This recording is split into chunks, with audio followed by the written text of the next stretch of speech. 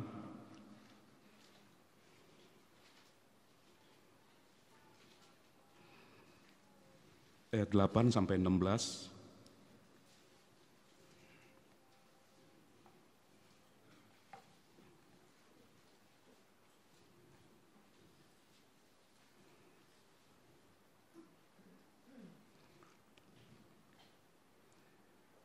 Dua Raja-Raja 6, 8 sampai 16. Demikian bunyi firman Tuhan. Raja negeri Aram sedang berperang melawan Israel. Ia berunding dengan pegawai-pegawainya lalu katanya, "Ke tempat ini dan itu haruslah kamu turun menghadang." Tetapi abdi Allah menyuruh orang kepada Raja Israel mengatakan, "Awas, jangan lewat dari tempat itu. Sebab orang Aram sudah turun menghadang ke sana." Sebab itu Raja Israel menyuruh orang-orang ke tempat yang disebutkan abdi Allah kepadanya. Demikianlah Elisa memperingatkan kepadanya supaya berawas-awas di sana, bukan sekali 2 kali saja. Lalu mengamuklah hati Raja Aram tentang hal itu, maka dipanggilnyalah pegawai-pegawainya, katanya kepada mereka, "Tidakkah dapat kamu memberitahukan kepadaku siapa dari kita memihak kepada Raja Israel?" Tetapi berkatalah salah seorang pegawainya, "Tidak, tuanku Raja, melainkan Elisa, nabi yang di Israel. Dialah yang memberitahukan kepada Raja Israel tentang perkataan yang diucapkan oleh tuanku di kamar tidurmu." Berkatalah Raja, "Pergilah melihat di mana dia, supaya aku menyuruh orang menangkap dia." Lalu diberitahukanlah kepadanya dia ada di Dotan. Maka dikirimkannyalah ke sana kuda serta kereta dan tentara yang besar. Sampailah mereka pada waktu malam lalu mengepung kota itu. Ketika pelayan abdi Allah bangun pagi-pagi dan pergi keluar, maka tampaklah suatu tentara dengan kuda dan kereta ada di sekeliling kota itu. Lalu berkatalah bujangnya itu kepadanya, "Celaka tuanku, apakah yang akan kita perbuat?" Jawabnya, "Jangan takut, sebab lebih banyak yang menyertai kita daripada yang menyertai mereka." Saudara-saudara, ada kebenaran yang berharga yang bisa menjadi pelajaran dalam kehidupan kita sebagai umat Tuhan, bagaimana kita harus menjalani kehidupan kita sebagai orang-orang percaya di tengah-tengah dunia ini. Dalam peristiwa peperangan antara orang Israel melawan orang Aram yang kalau kita lihat dalam ceritanya ini agak berbeda. Awalnya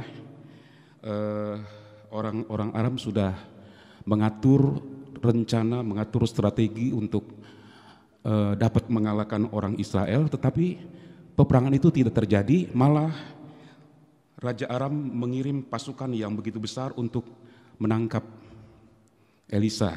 Nah, saudara-saudara, pada pagi hari ini ada beberapa hal yang saya ingin kita melihat dari kehidupan Elisa. Dalam konteks peristiwa ini ada pelajaran-pelajaran berharga yang kita bisa terapkan dalam kehidupan kita sebagai orang-orang percaya sambil kita menunggu kedatangan Tuhan sampai Tuhan nanti datang kembali menjemput kita, orang-orang yang mengasihi Dia. Nah, saudara, ada beberapa hal yang saya ingin lihat bersama-sama pada pagi hari ini. Yang pertama, Elisa memiliki kualitas rohani. Saya ajak kita membaca lagi di ayat 6, ayat 8 sampai 10. Raja negeri Aram sedang berperang melawan Israel. Ia berunding dengan pegawai-pegawainya lalu katanya, "Ke tempat ini dan itu haruslah kamu turun menghadang." Tetapi abdi Allah menyuruh orang kepada Raja Israel mengatakan, "Awas, jangan lewat dari tempat itu, sebab orang Aram sudah turun menghadang ke sana."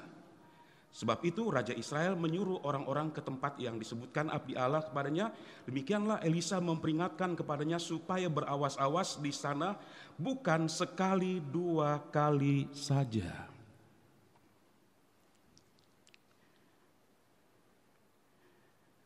Raja Aram sudah mengatur satu strategi untuk mengalahkan orang-orang Israel.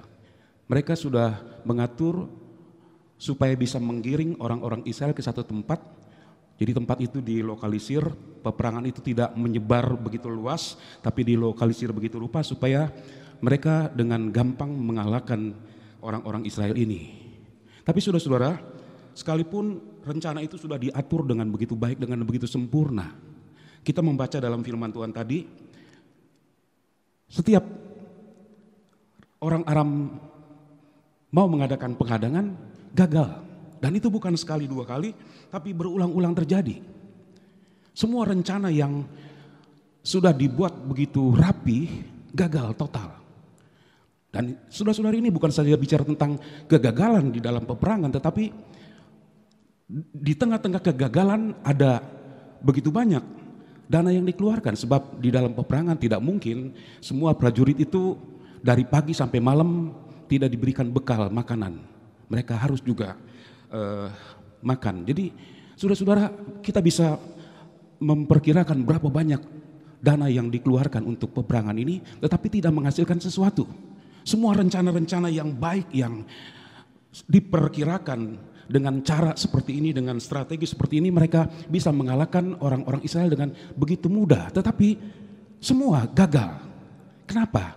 Karena abdi Allah yaitu Elisa memberitahu kepada Raja Israel, jangan pergi ke tempat di mana orang-orang Aram sudah mengatur begitu rupa supaya digiring mereka ke tempat itu, supaya dengan mudah bisa dikalahkan.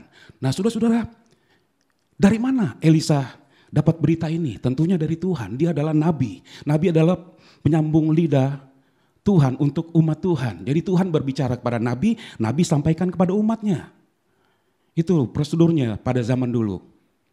Nah, saudara-saudara, pada waktu Elisa diberitahu oleh Allah bahwa orang Aram sudah mengatur penyerangan yang bisa mengalahkan mereka, Elisa memberitahu kepada Raja Israel yaitu Raja Yoram. Nah, saudara-saudara, sampai di sini kita melihat Elisa, dia menunjukkan sebagai seorang yang mempunyai kualitas rohani yang sangat baik sekali. Kenapa saya katakan demikian?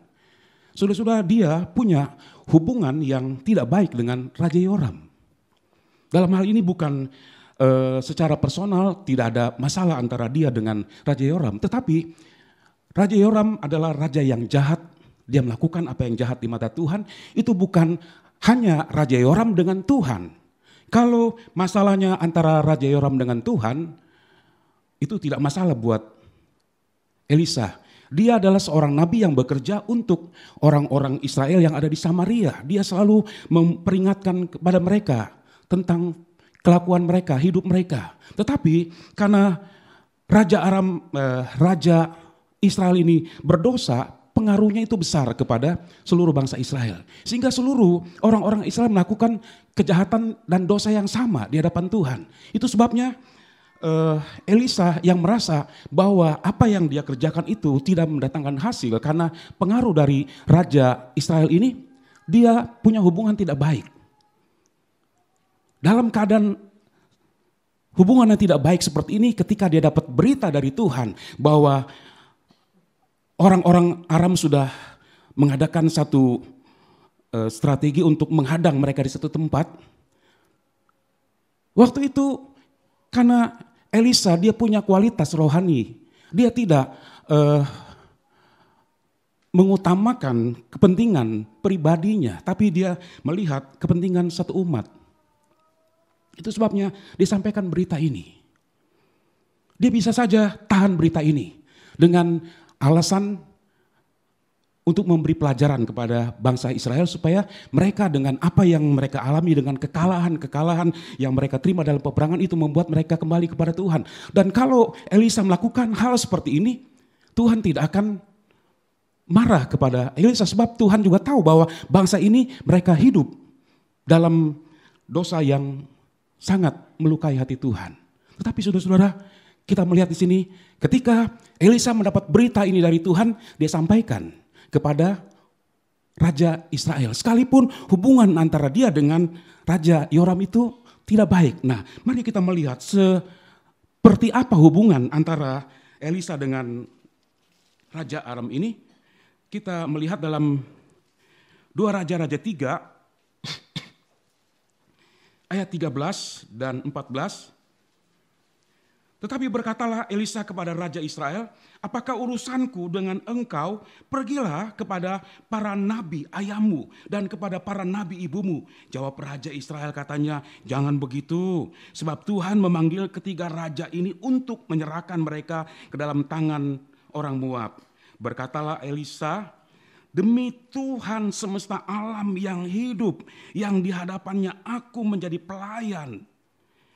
Jika tidak karena Yosafat Raja Yehuda, maka sesungguhnya aku tidak akan memandang dan melihat kepadamu. Ketika ketiga raja ini menghadapi masalah, sebelum menghadapi peperangan mereka kekurangan air, mereka pergi kepada Elisa untuk minta petunjuk. Jadi mereka bersama-sama pergi ketemu dengan Elisa untuk minta petunjuk. Tapi begitu ketemu, kita melihat Elisa menunjukkan sikap kemarahan yang begitu hebat kepada Raja Israel ini. Dikatakan, apakah urusanku dengan engkau? Dalam terjemahan dikatakan, kenapa engkau datang minta tolong kepadaku? Minta tolong kepada nabi ayahmu, minta tolong kepada nabi ibumu. Yoram anak dari Ahab dengan Izebel. Orang tuanya adalah orang tua yang melakukan apa yang jahat di mata Tuhan dan dia pun mengikuti apa yang dilakukan oleh orang tuanya.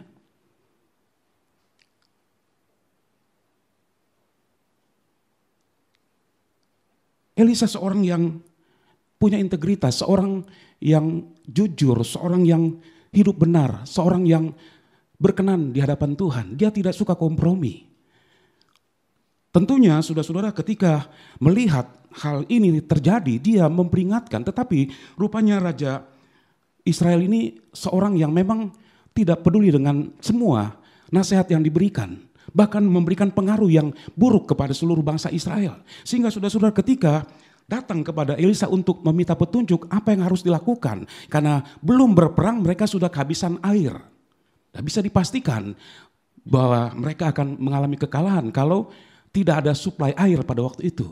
Mereka membutuhkan nasihat, tetapi yang didapat dari Raja Israel ini adalah, apakah urusanku dengan engkau? Kenapa engkau datang kepadaku? Pergi kepada nabi ayahmu, nabi ibumu. Kalau bukan karena Raja Yosafat, orang benar ini, aku tidak mau memandangmu dan melihatmu. Dengan kata lain, aku tidak peduli. Dia seorang yang punya integritas yang sangat luar biasa. Tidak tahu kompromi. Sekalipun saudara-saudara, dia bekerja di Samaria, dan Samaria itu merupakan daerah kekuasaan Raja Aram, Raja Israel maksud saya. Dan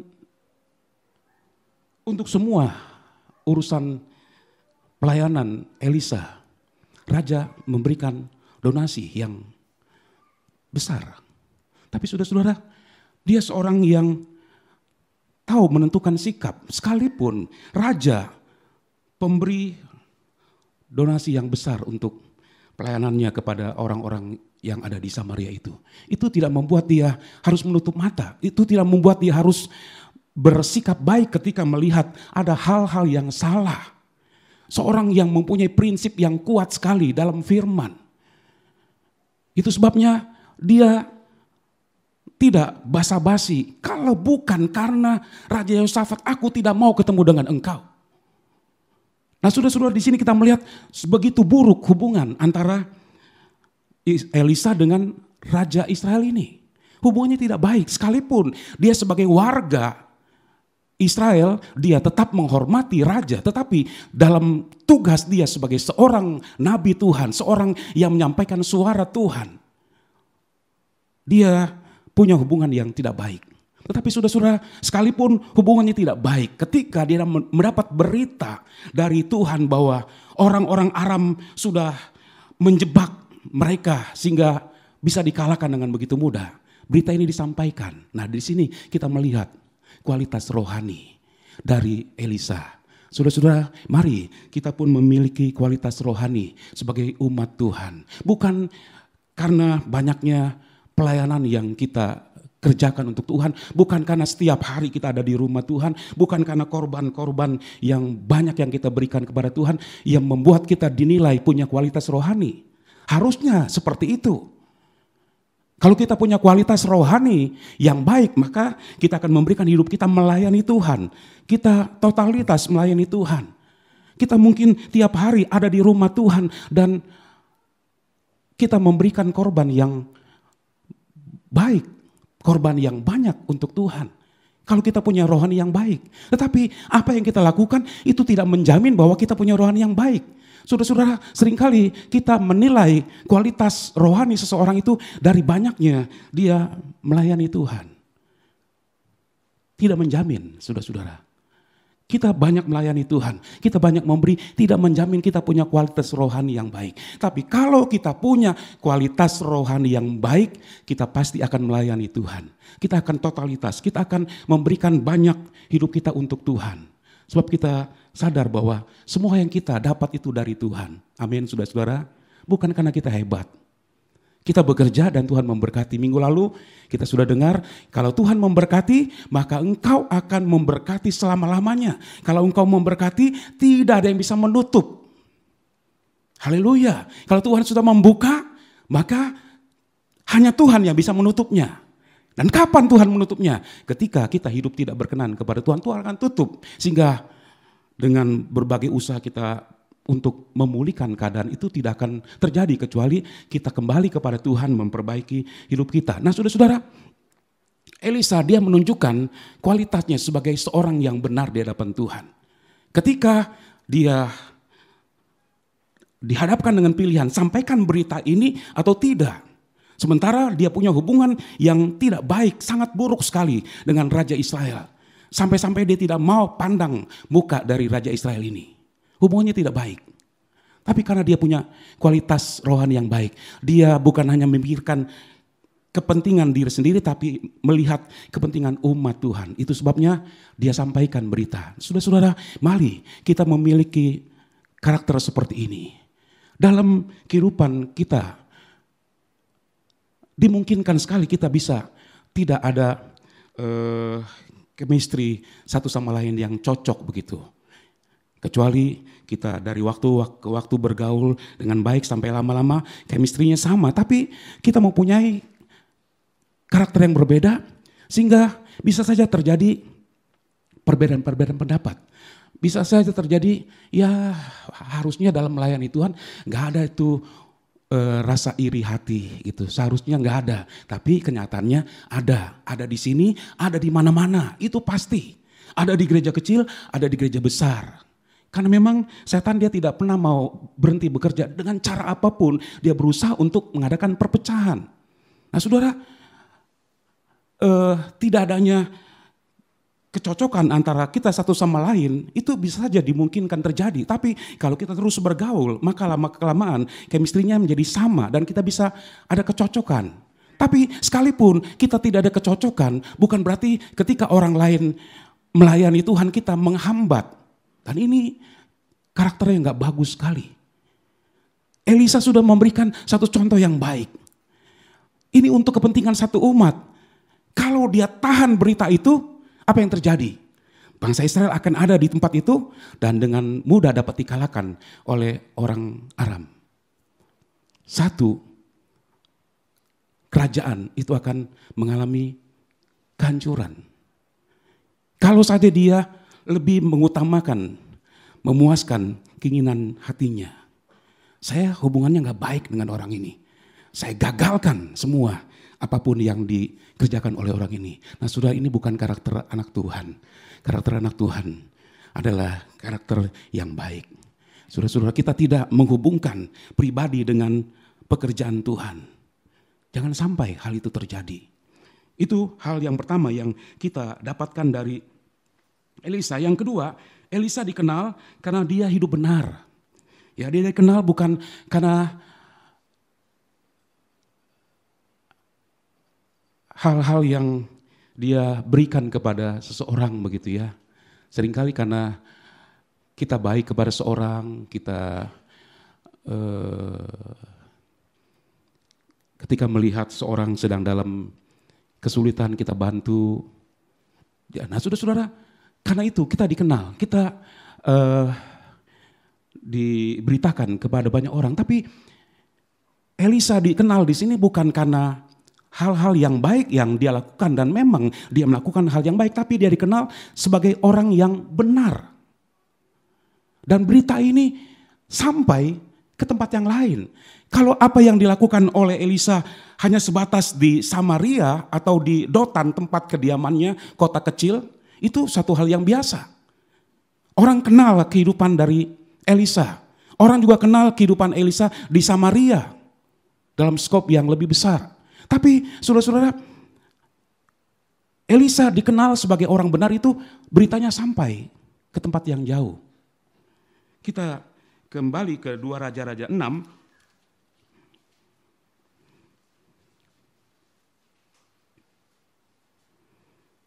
Ayat 11 dan 12. Lalu mengamuklah raja orang Aram tentang hal itu, maka dipanggilnya lah pegawai-pegawainya, katanya kepada mereka, tidakkah dapat kamu beritahukan kepadaku siapa yang dari kita memihak kepada Raja Israel? Tetapi berkatalah salah seorang pegawainya, tidak tuanku raja, melainkan Elisa, nabi yang di Israel. Dialah yang memberitahukan kepada Raja Israel tentang perkataan yang diucapkan oleh tuanku di kamar tidurmu. Ketika semua usaha dari Raja Aram ini gagal, bukan sekali, 2 kali, tapi berulang kali gagal. Kegagalan juga disertai dengan begitu banyak dana yang sudah dikeluarkan untuk peperangan ini. Mengamuklah dia. Sehingga dia berpikir bahwa di antara pegawai-pegawainya ada yang berkhianat. Ada orang yang mencari keuntungan. Dapat dari sini, dapat juga dari sana begitu. Itu orang yang berkhianat, dia hanya mencari keuntungan. Seorang yang memang suka berpetualang, seorang yang tidak bisa dipercaya. Orang seperti ini gak boleh ada dalam dunia ini, saudara-saudara. Orang seperti ini gak boleh ada dalam gereja, sebab ini merusak sekali. Nah, kiranya kita tidak memiliki karakter seperti ini. Waktu raja begitu marah, siapa yang membocorkan rahasia ini? Ini kan intern kita. Karena bocor, maka setiap kali mereka mengadakan penghadangan, gagal total gitu. Tapi waktu itu salah seorang pegawai raja yang merupakan juru bicaranya dikatakan, tidak ada satupun dari antara kita yang berkhianat. Saya berani jamin tidak ada satupun di antara kita. Tapi Elisa, orang Samaria itu yang memberitahukan apapun yang engkau bicarakan di kamar tidurmu. Jadi dengan kata lain dari apa yang disampaikan oleh pegawai Raja Aram ini, sekalipun Raja Aram membicarakan ini di kamar tidur di tempat yang rahasia, Elisa dapat tahu. Dapat tahunya dari mana? Dari Tuhan gitu ya. Nah saudara-saudara, di sini pegawai itu katakan Elisa yang memberitahu. Nah Elisa dikenal sampai ke tempat yang jauh.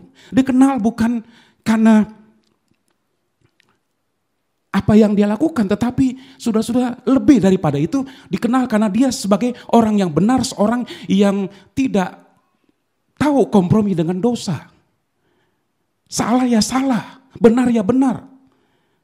Dan apa yang dia jalani ini bukan saja dikenal di antara orang-orang Samaria, bahkan sampai ke tempat yang lain. Nah saudara-saudara, mari kita menjadi umat Tuhan.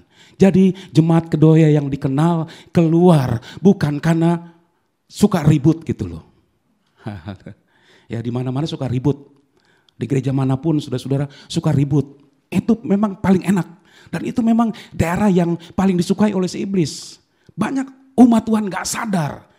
Hanya ikuti kemauan hatinya, perasaannya. Saya dihina, saya punya harga diri. Habis hanya ikut di situ saja. Jadi tidak pikir panjang sehingga ya banyak perpecahan terjadi dalam gereja.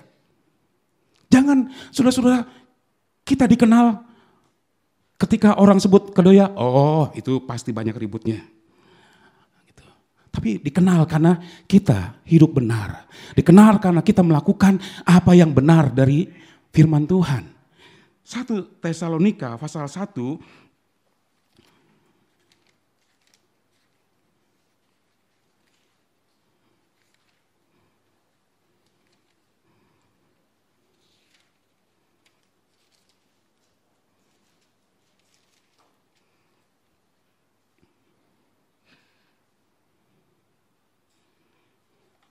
ayat 6 sampai ayat yang ke-8. Dan kamu telah menjadi penurut kami dan penurut Tuhan dalam penindasan yang berat. Kamu telah menerima firman itu dengan sukacita yang dikerjakan oleh Roh Kudus. Sehingga kamu telah menjadi teladan untuk semua orang yang percaya di wilayah Makedonia dan Akhaya. Karena di antara kamu firman Tuhan bergema bukan hanya di Makedonia dan Akhaya saja, tetapi di semua tempat telah tersiar kabar tentang imanmu kepada Allah sehingga kamu tidak usah mengatakan apa-apa tentang itu. Jemaat Tesalonika, mereka latar belakangnya penyembah berhala. Tapi ketika Rasul Paulus datang ke sana memberitakan firman, mereka terima dengan sukacita. Saudara-saudara, kalau kita terima firman Tuhan, terima dengan sukacita. Sekalipun mungkin ada waktunya firman Tuhan itu datang dengan begitu keras sekali. Jangan kita menolak. Gitu. Sebab ketika ada penolakan, kita tidak akan mungkin bertumbuh. Firman Tuhan itu akan merubah hidup kita. Kalau kita membuka hati, firman sekeras apapun, saudara-saudara, ketika kita buka hati, itu akan merubah hidup kita. Dan ini kita lihat dalam kehidupan jemaat di Tesalonika, mereka penyembah berhala. Berubah total. Berubahnya drastis sekali. Bukan saja dalam kehidupan sehari-hari mereka begitu setia beribadah kepada Tuhan, tapi sampai mereka menjadi teladan. Dan kehidupan iman mereka sampai terkenal ke tempat-tempat yang lain. Jadi saudara-saudara, tadi saya katakan, kalau orang bicara tentang Kedoya, biarlah mereka tidak bicarakan, wah itu gereja memang paling banyak ributnya tuh. Begitu. Tapi biarlah mereka akan tahu bahwa ada sesuatu yang luar biasa dari kehidupan kita umat Tuhan. Kita adalah pelaku-pelaku dari firman. Bukan saja kita suka dengar firman, tapi kita suka melakukan firman. Ketika kita melakukan firman, maka kita akan dibenarkan. Dan hidup yang benar ini, biarlah itu akan dilihat oleh banyak orang. Tanpa kita pamer, mereka akan tahu kita adalah orang yang benar. Ya. Kehidupan Elisa ini bukan saja dikenal di antara orang-orang di Dotan, di lingkup yang lebih besar di Samaria, tapi sampai ke tempat yang lain. Saudara, kalau kita hidup benar itu enggak sia-sia, saudara-saudara. Orang akan tahu bahwa kita adalah orang yang benar di hadapan Tuhan. Kemudian yang ketiga, Elisa mempunyai kekuatan di dalam, punya pengaruh yang besar. Nah, pengaruh ini bukan karena statusnya, tetapi dia dengan konsisten melakukan hidup benar. Ada sesuatu di dalam yang pengaruhnya begitu kuat sehingga dia dihargai, dia dihormati. Dia seorang nabi biasa, orang biasa, tapi dia dihormati. Nah, dalam hal apa dia dihormati? Sudah lihat di dalam 2 Raja-Raja pasal yang ke-6 tadi, ayat yang ke-15 sampai 17. Maksud saya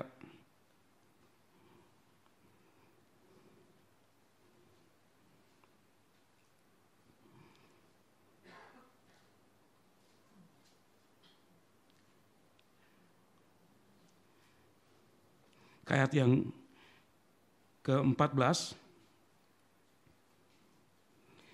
Maka dikirimnyalah ke sana kuda serta kereta dan tentara yang besar.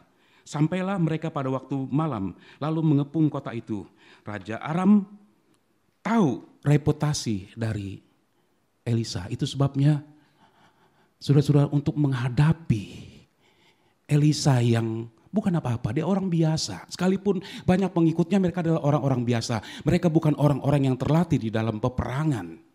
Jadi tidak punya kekuatan apapun. Tetapi ada kekuatan di dalam diri Elisa. Sehingga ketika Raja Aram yang marah karena semua usahanya gagal, dia kirim satu pasukan yang sangat besar. Pasukan beratnya dikirim. Jadi bukan main-main ini. Dia kerahkan seluruh kekuatannya untuk menghadapi seorang Elisa. Apa artinya ini? Saudara-saudara, saya mengartikan ini secara rohani. Ada sesuatu di dalam diri Elisa. Satu hal yang begitu kuat di dalamnya yang dapat dirasakan oleh orang lain. Itu dilihat oleh Raja Aram. Sehingga ketika dia kirim pasukan, dia tidak mau kirim pasukan yang membuat pasukan itu kan gagal menghadapi cuma satu orang Elisa. Dia kerahkan seluruh kekuatan yang besar. Tanda. Sekalipun dia tidak punya hubungan dengan Elisa, dia taruh respek yang besar kepada Elisa. Kenapa? Karena ada sesuatu yang begitu kuat di dalam. Dan ini merupakan hasil dari dia hidup benar. Menjalankan kehidupan sebagai orang yang benar. Saudara, mari kalau kita sudah dibenarkan oleh Tuhan, kita hidup sebagai orang benar. Bukan setengah benar, setengah enggak benar. Bukan benar ketika kita ada di rumah Tuhan, nanti di luar rumah Tuhan, lain lagi ceritanya. Tapi mari kita menjalankan hidup kita sebagai orang benar. Sebab bukan saja kita akan dikenal sampai ke tempat yang jauh, tapi orang akan memberikan respek kepada kita. Mungkin kita orang biasa, kita enggak punya apa-apa.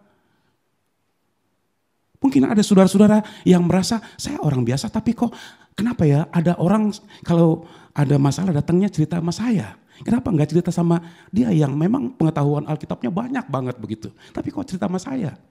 Karena ada sesuatu yang dilihat saudara-saudara yang kita sendiri enggak rasa, kita enggak tahu. Tapi orang bisa lihat. Dan ini yang ada dalam diri Elisa dilihat oleh Raja Aram. Raja Aram ini bukan cuma tahu Elisa pada waktu itu. Sebab sebelumnya dalam peristiwa Naaman disembuhkan. Dia sudah tahu reputasi daripada Elisa ini. Itu sebabnya ketika tahu bahwa Elisa yang sumber kekalahannya, dikirim pasukan tentara yang sangat besar. Kalau bicara tentang pasukan yang besar, benar-benar besar. Sebab seluruh Dotan itu sudah dikelilingi oleh pasukan berkudanya orang Aram.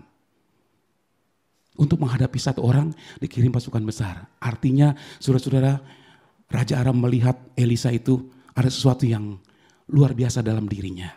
Nah, biarlah orang pun melihat ada sesuatu yang kuat di dalam diri kita. Yang kita enggak pernah tonjolkan. Kita menjalani hidup seperti biasa saja, tapi kita melakukan firman Tuhan. Hidup dalam kebenaran.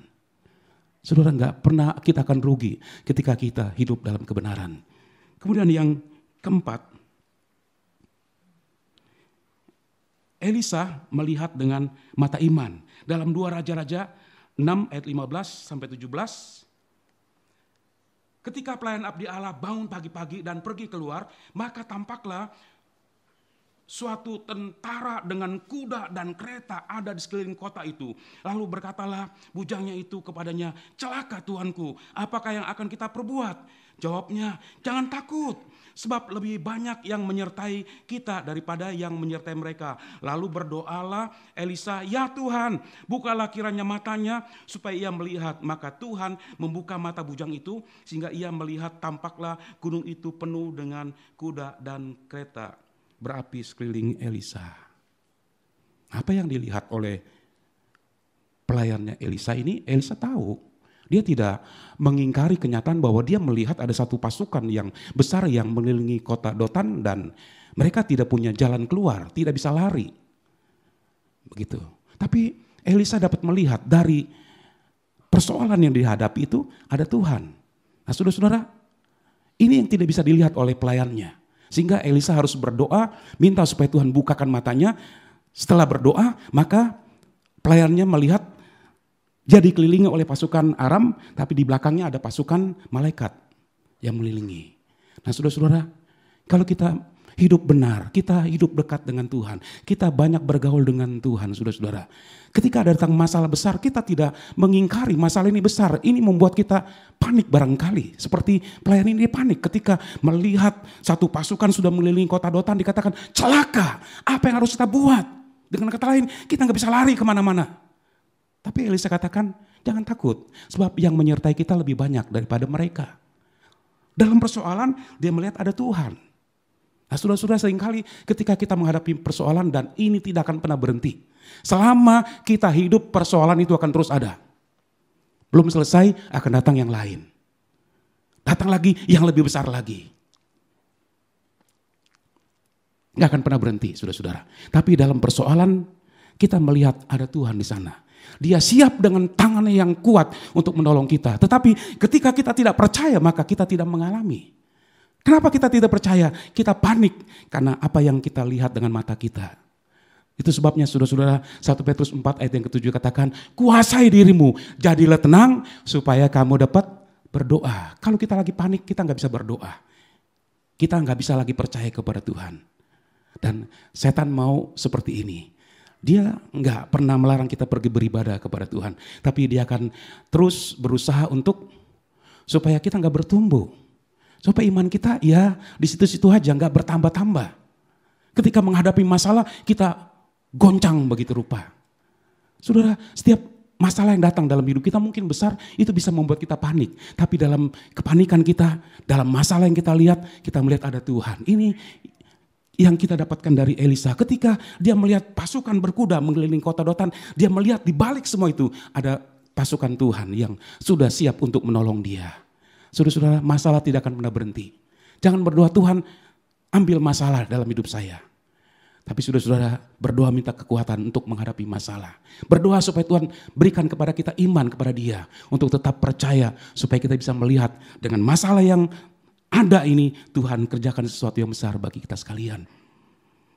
Oleh sebab itu beberapa waktu yang lalu, beberapa kali saya sampaikan ketika kita tidak bisa beribadah di rumah Tuhan, semua harus tinggal di rumah, kalau tidak perlu tetap di rumah supaya tidak gampang tertular dengan COVID-19 ini.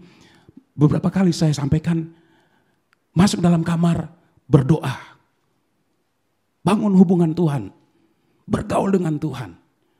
Saudara, kalau kita bergaul dengan Tuhan, kita kenal Tuhan. Kalau kita kenal Tuhan, kita akan mempercayai Dia sekalipun kita menghadapi masalah yang memang sangat besar. Mungkin masalah kali ini sudah paling besar dari yang sebelumnya.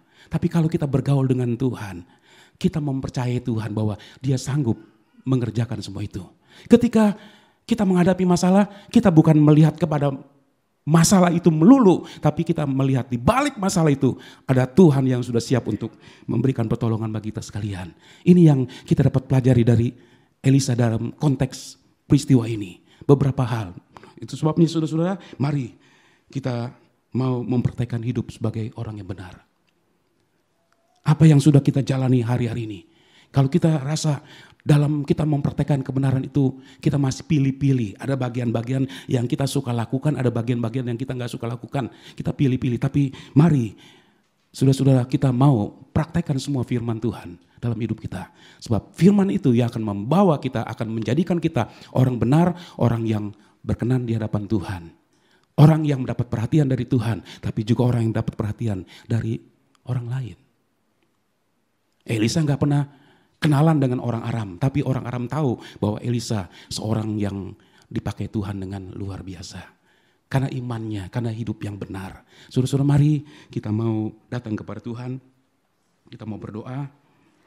Tenang berada dekatmu, Kaulah jawaban hidupku.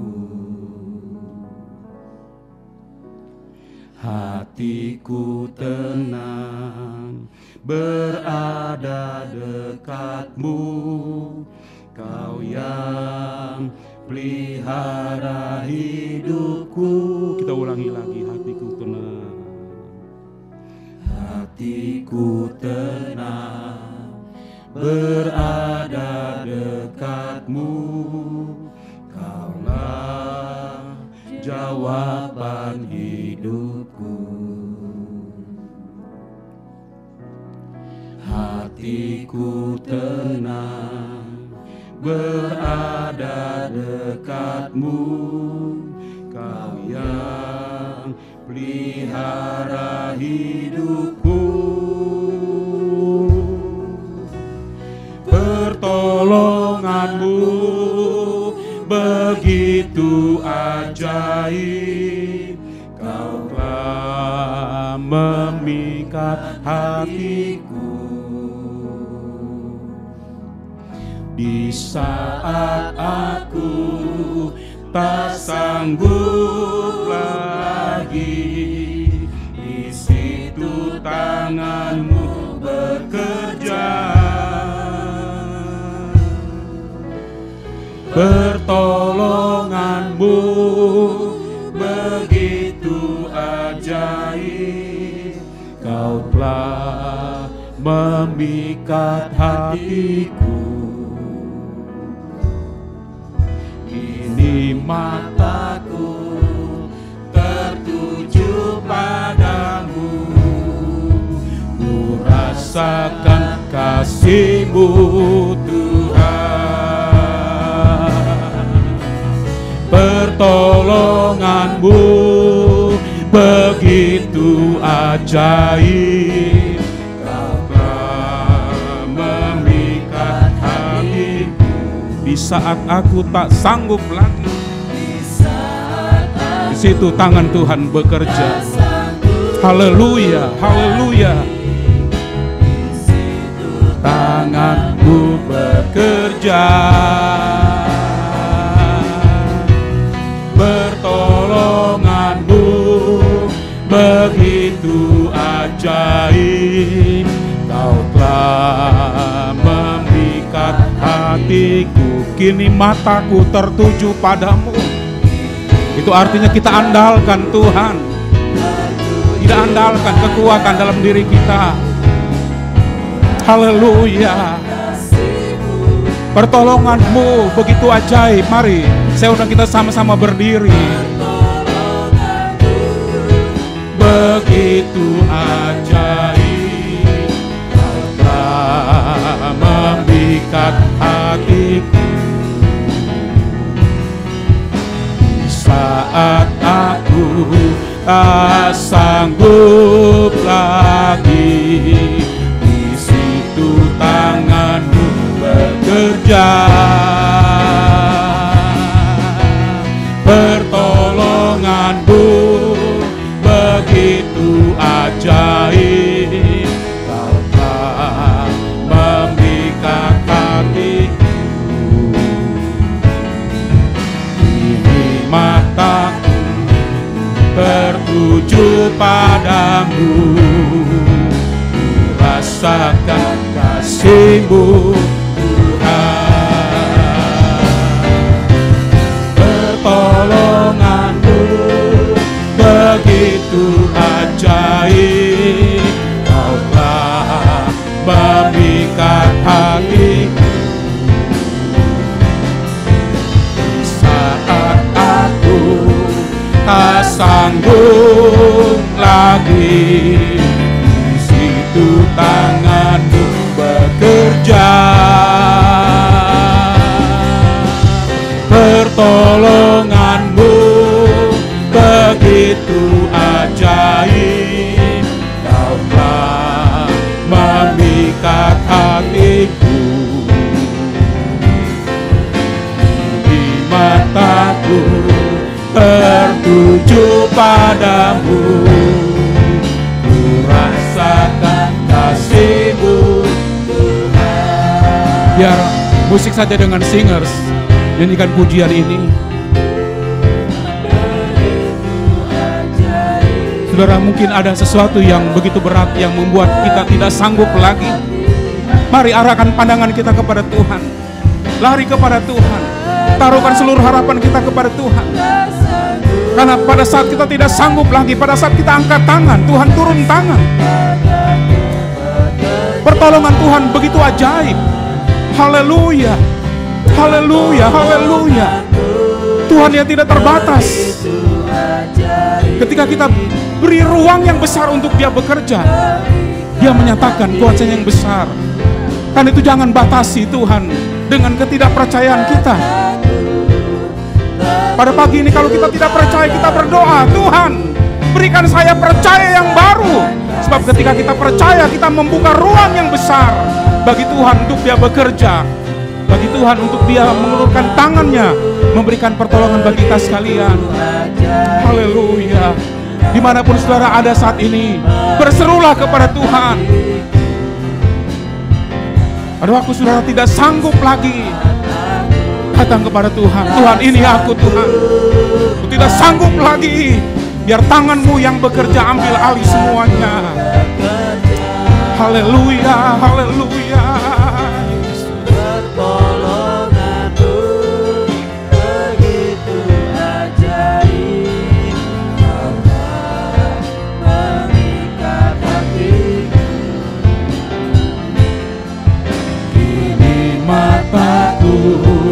Tertuju padamu, ku rasakan kasih-Mu. Mari kita nyanyikan pujian ini.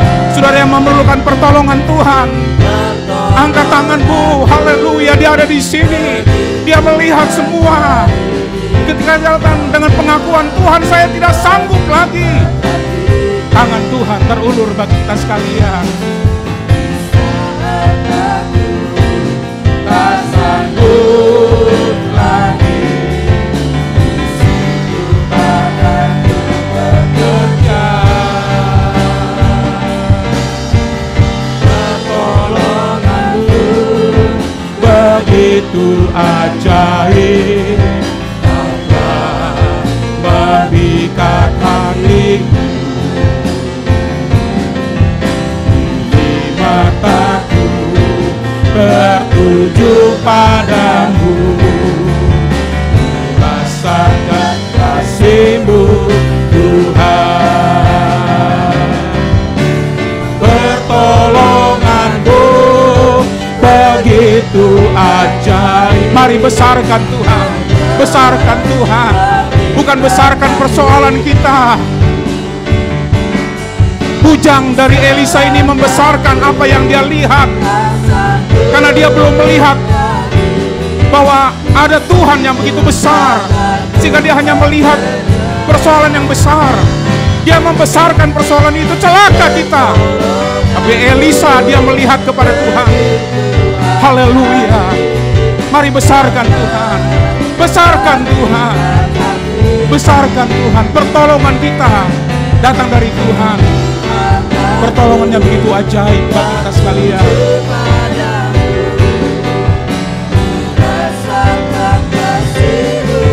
Lagi dengan iman katakan, pertolongan-Mu begitu ajaib. begitu ajaib, Kau telah mengikat hatiku. Di saat aku tak sanggup lagi, di situ tangan-Mu bekerja.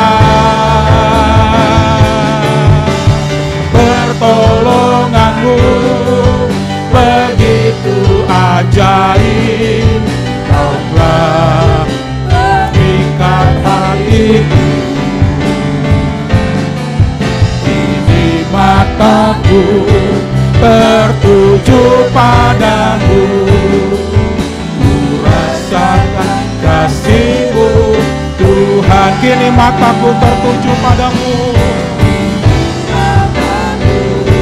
tertuju padamu, ku rasakan kasih-Mu Tuhan. Kini mataku tertuju padamu, ku rasakan kasih-Mu Tuhan. Haleluya, haleluya, haleluya, haleluya, haleluya, Yesus.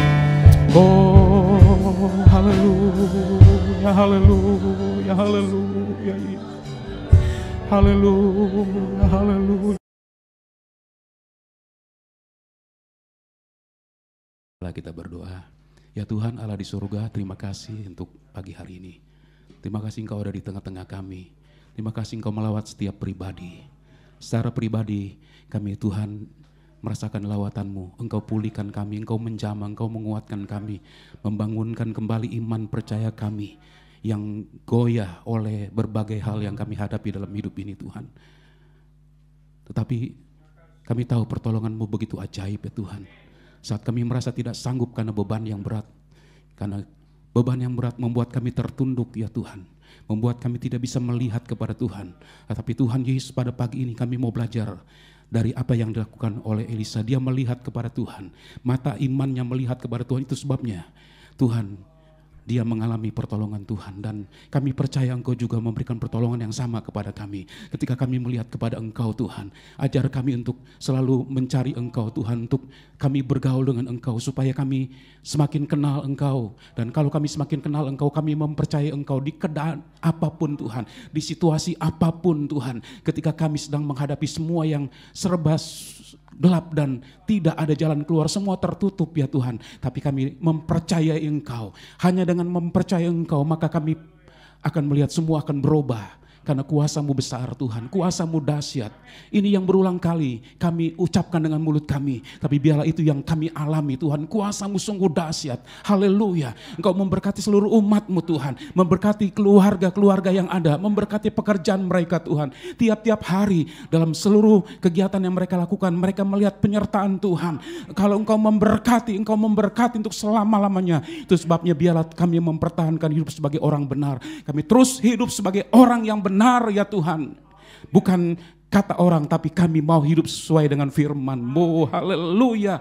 Sehingga Tuhan Yesus dulu dapat melihat ada Tuhan dalam hidup kami. Sehingga Engkau yang akan dipermuliakan Tuhan. Sepanjang minggu ini Tuhan bersama-sama dengan kami.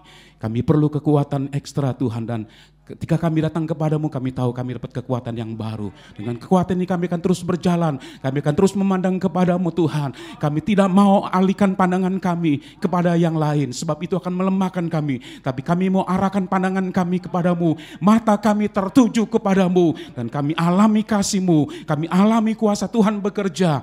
Menolong kami, mengambil alih, menyelesaikan semua. Hebat dan dahsyat kuasa-Mu. Engkau lepaskan dalam hidup kami. Yang lemah dikuatkan, yang kehilangan sukacita, damai sejahtera, Engkau kembalikan sukacita itu, kembalikan damai sejahtera itu. Yang sakit Tuhan jamah, Tuhan sembuhkan. Dalam nama Yesus, haleluya. Bawa kami pada pengalaman-pengalaman dahsyat di dalam Tuhan. Haleluya, Tuhan tolong kami semua. Tambahkan iman kami untuk kami masuk dalam pengalaman yang luar biasa bersama-sama dengan Tuhan. Tiap-tiap hari kami mengalami keajaiban Tuhan. Dan kami boleh memuji memuliakan Engkau sepanjang hidup kami Tuhan. Terima kasih. Semua yang sudah melayani Tuhan, Tuhan berkati. Semua yang sudah memberi untuk pekerjaan Tuhan, Tuhan memberkati. Buka pintu sorga dan Tuhan berkati berlimpah-limpah jasmani rohani. Sehingga Tuhan, orang dapat tahu bahwa kami adalah milik Tuhan yang dipelihara oleh Tuhan sampai selama-lamanya. Terima kasih, terpuji-pujilah nama-Mu dan kami mau akhiri ibadah pagi ini. Kami mau pulang ke rumah kami masing-masing, tangan Tuhan yang kuat memegang kami dan Engkau menyertai kami boleh tiba di rumah dengan tidak kurang apapun Tuhan. Terima kasih. Saudara-saudara dikasih Tuhan, marilah kita pulang dengan damai dan sejahtera. Terimalah berkat, rahmat, anugerah Allah Bapa, cinta kasih kemurahan Tuhan kita Yesus Kristus dan persekutuan Roh Kudus menyertai kita mulai saat ini sampai selama-lamanya. Dalam nama Tuhan Yesus Kristus kami sudah berdoa dan terima berkat Tuhan. Haleluya. Haleluya. Di kebesaran-Mu